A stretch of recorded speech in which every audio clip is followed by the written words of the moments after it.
小时候家里都会用鸡蛋换点心，这种千叶纹的蛋糕你吃过吗？今天来分享详细做法。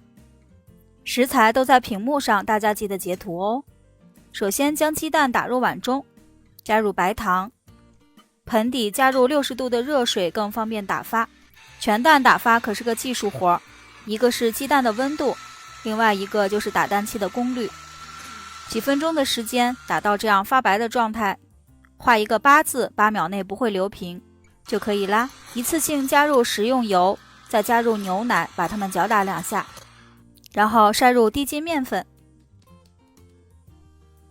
像视频这样的手法翻拌均匀，从高处倒入铺了油脂的烤盘中，震出大气泡。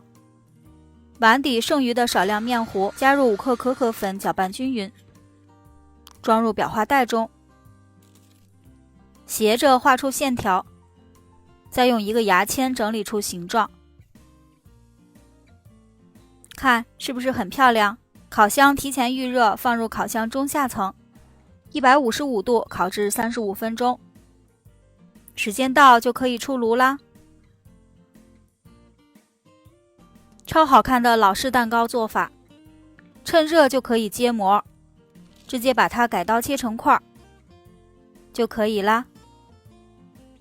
今年的过年点心不要买啦，自己做起来吧，非常的蓬松暄软，就像海绵一样。喜欢的赶紧收藏吧，我是小宁，明天见啦。